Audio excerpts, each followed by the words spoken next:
Now that we've seen the definition of what a critical point is, we're going to run through several examples where we will be finding critical points. So what we're going to do here is find all critical points of the following four functions. First one's going to be a polynomial function. This one was featured at the end of the last video. This is f of x is equal to x cubed minus 4x. So what we're going to do is just quickly take note of the domain of this polynomial function. Because it is a polynomial function, it will have a domain of all real numbers. The reason that we check for the domain is because if a number vanishes from the domain, then chances are pretty good that's going to be a critical number that vanishes once we take a derivative. So if we differentiate this polynomial function, we can use the power rule. That'll be 3x squared minus 4. For this derivative, you'll notice that the domain has not changed. The domain is still going to be all real numbers, so there will be no numbers where the derivative does not exist. Now, definition of a critical point, the derivative either does not exist or it's equal to 0. We've established that there are no points where it does not exist, so we'll set it equal to 0 and solve for x.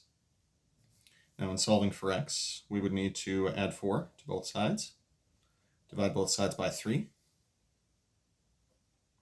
and then take the square root of both sides.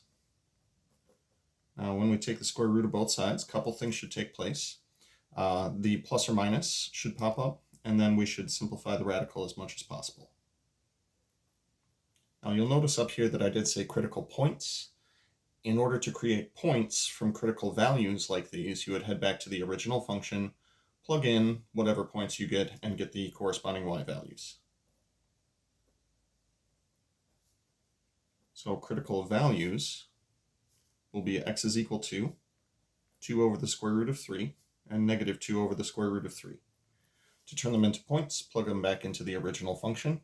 We're actually going to forego doing that since we have so many examples today, and I have full confidence that you would be able to figure out those corresponding y values.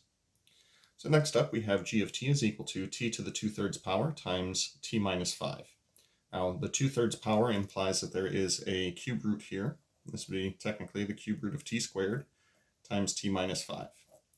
But for the purposes of what we're doing with taking a derivative, keeping it as the 2/3 power is going to be beneficial to us. Cube roots don't have any domain issues, so domain in this case is going to be all real numbers t. Now to make this process even one step simpler, I'm going to distribute this t to the 2/3 power through to both of these terms inside here. We'll be adding the exponents. T to the 2/3 power times t to the first power would give us 2/3 plus 3/3 for that exponent, so t to the 5/3 power. Now once I take a derivative though, we are going to see something interesting happen. So we take a derivative according to the power rule. This would be 5/3 t raised to the 2/3 power according to the power rule, and 5 times 2/3 times t to the negative 1/3 power.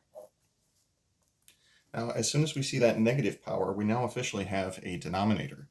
What I'm going to do though is factor out a common factor of 5/3 t to the negative 1/3. Now the reason that I chose the smallest power of t is because that's what you should always do for a greatest common factor. Always look for the smallest power of t and then subtract this power from the remaining powers. So for the first term, 5/3 has now been factored out, and if we take t to the 2/3 power minus t to the negative 1/3 power, we'll get t to the 3/3 power. Factoring out 5/3 t to the negative 1/3 power takes away the 5, the 3, and the t to the negative 1/3 power, leaving us with just 2. Now, interpreting this a little more specifically so that you see what is about to take place,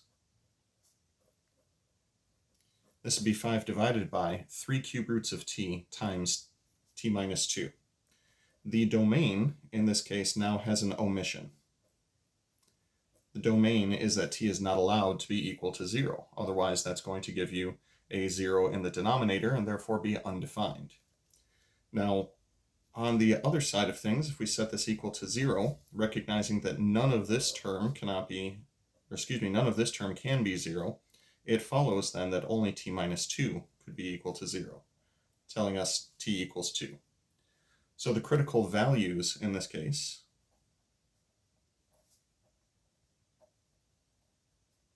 are going to be t equals 0 and t equals 2.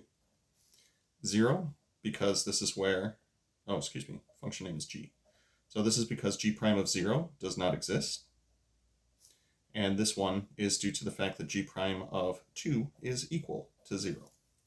So again, critical values are where the first derivative is either 0 or where it does not exist. Again, if I were interested in actually finding the corresponding y values, I could go back to the original function and plug them in.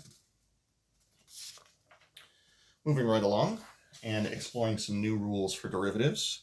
Here we have f of x is equal to x squared times e to the negative x. The domain of this function is going to be all real numbers. Therefore, we don't need to worry about, actually, let's take a derivative and then figure out what we need to worry about. Now we'll be applying a combination of the product rule for the two things multiplied together, and then applying the chain rule for e to the negative x. So this will be first times derivative of the second. Derivative of e to the is e to the times the derivative of the exponent. Derivative of negative x will be negative 1.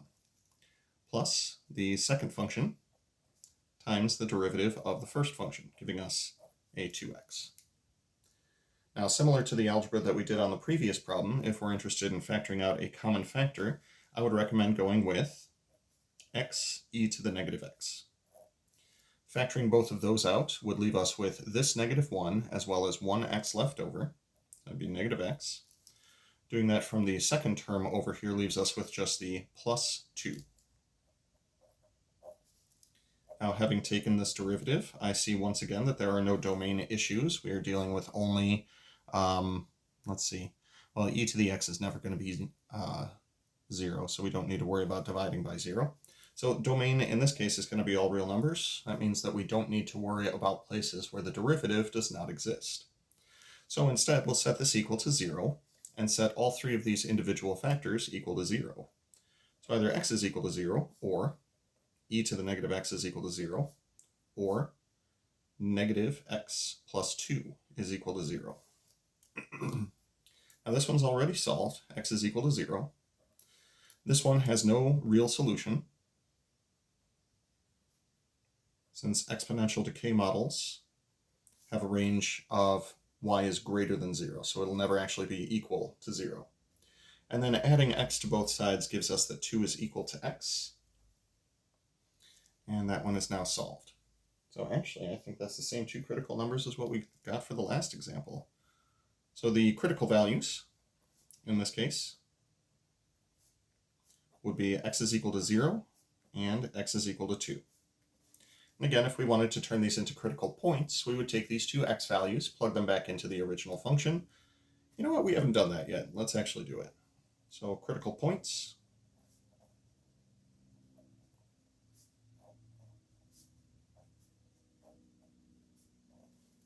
Oh boy, that's a weird looking 2. All right, there we go. Oh, that's not, sorry, I forgot to hit the shift key before I hit 0. So with that in mind, if I plug x equals 0 back into the original function, I'm going to get 0 squared times e to the negative 0. Well, 0 times whatever is just going to be 0. If I plug in x equals 2, I will get 2 to the second power times e to the negative 2. 2 to the second power is 4, and e to the negative 2 means divide by e squared. So these would be your actual two critical points. You know what, I feel better now that we've actually found the critical points. Maybe we should do this one more time.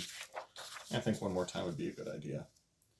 So for this final function, we have y is equal to a divided by a squared plus 4.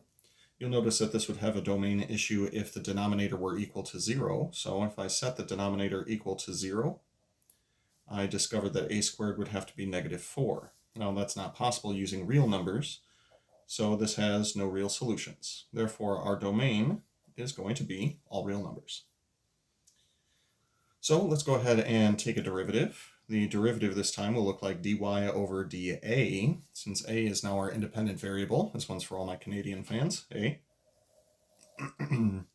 So applying the quotient rule for this rational function, this will be low, d high, less high, d low, over the square of what's below bars.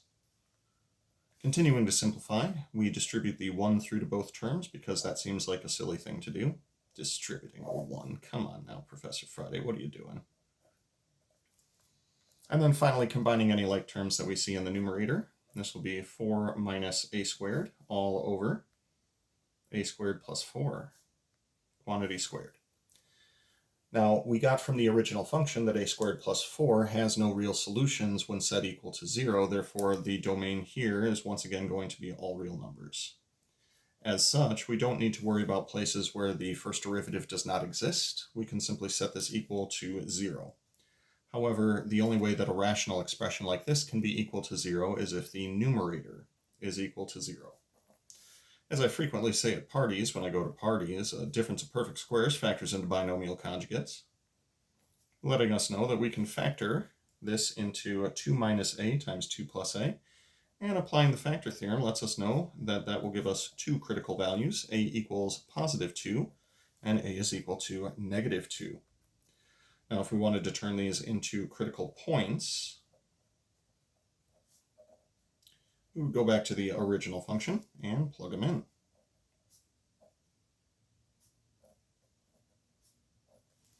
So plugging a equals 2 into the original function, we will get 2 over 2 squared plus 4. 2 over 2 squared plus 4, that would be 2 over 4 plus 4, which is 2 over 8, which reduces down to 1/4.